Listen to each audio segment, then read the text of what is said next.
Okay, so it's been about 4 or 5 days since I've seen Dune. So Dune is directed by Dennis Venniville, starring Timothée Chalamet, Oscar Isaac, Josh Brolin, Zenyatta, and Rebecca Ferguson, and it follows the story of a young boy called Paul.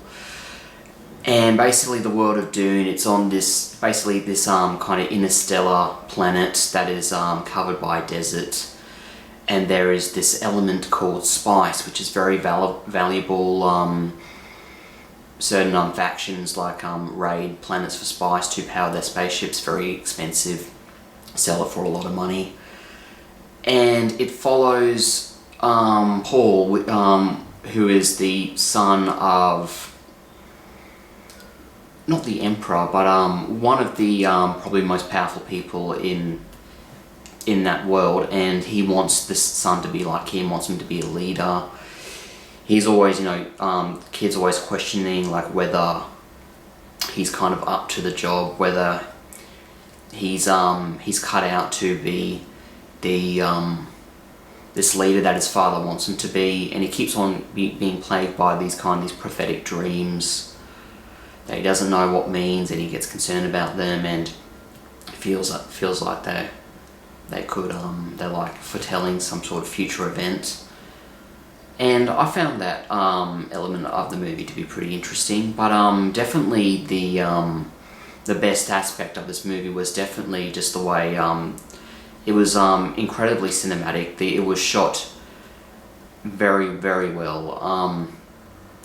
The audio was the audio was very, very high fidelity, very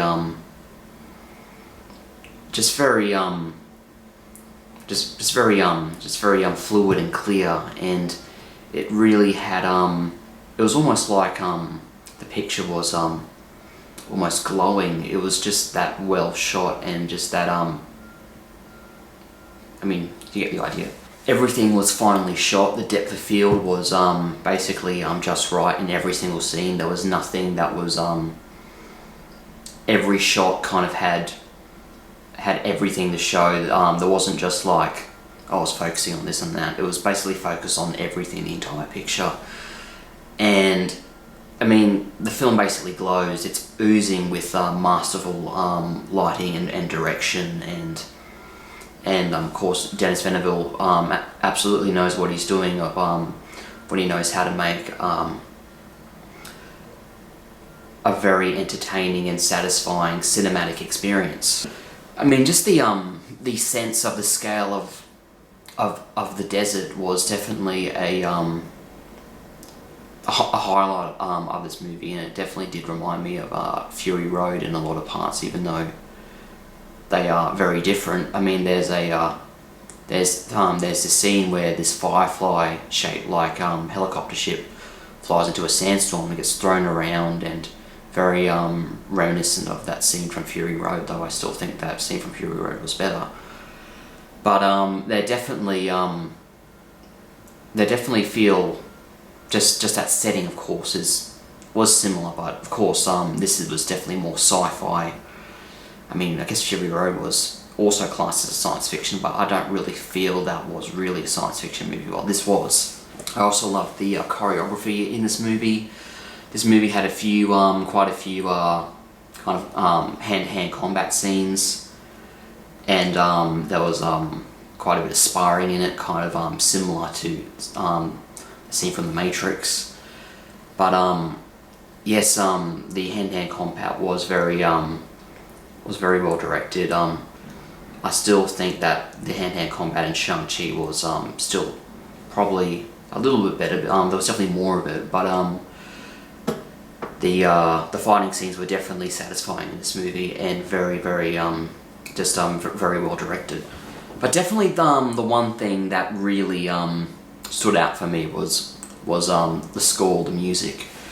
Hans Zimmer's score, I thought, was incredible in this movie. He really hit home just the right type of atmosphere that fit this movie. The the songs that he composed for this movie just scream, you know, exotic desert, with a sci-fi setting, and definitely was possibly the most memorable movie soundtrack of the year for me.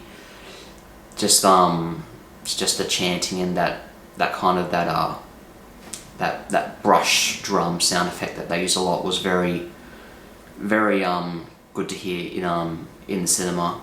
It basically like echoed and felt like it was shaking the cinema, and it was definitely worth me watching this. I saw this in an Atmos theater, and it was definitely worth the price of admission to see it in that the upgraded sound format. And I do feel that the film was meant to be seen in that way, because it just completely added to the experience of it all. And the acting was really good too. Timothy Chalamet and Rebecca Ferguson. There was a really good mother and son bond in this movie, and it was they sold across really well. It was believable, it was emotional, it was quite real. And as I said, Rebecca Ferguson delivered a great performance as Paul's mother. And the movie did have quite a bit of, it had a bit of lore. I mean, I haven't read the books, but they didn't really they didn't oversaturate you with like the backstory of Dune, but they like showed you just enough in each scene to know that there was a lot more to this world under the surface. There was there was a secret language that takes like years to master, where they like chant commands that is very reminiscent of the Jedi mind tricks in Star Wars, but kind of a lot more serious with less comedic effect. But it basically works the same way. I'm pretty sure if they said, "This is not the droids you were looking for," it would probably have the same effect. It was very similar to that regard, but it was a nice touch in the movie. The sandworm scenes were also very epic. There was like a 7-minute sequence just showing how nasty these things can be and just how dangerous they are. I did like the design of the sand creatures, though you didn't really see much of them. They basically just look like giant worms, really. Kind of reminiscent of the Sarlacc pit in Return of the Jedi, even though the Sarlacc pit was stationary. These worms felt definitely a lot more threatening than them. But again, you can see some of the inspirations. I don't know how old the books are, but I can look that up. If they predate Star Wars, then maybe it was just a coincidence. But overall, this was a very satisfying movie. I would definitely see it again. I might even see it again before it leaves the theaters. It was the kind of like the cinematic experience that we were waiting for in 2021, and though 2021 isn't completely over yet, I am still looking forward to The Matrix Resurrections. I have high hopes about that film. I do have a feeling that it's actually going to be quite good. Lana Wachowski is very intelligent in her storytelling, so I have high hopes for it. But anyway, I give Dune an 8.5 out of 10.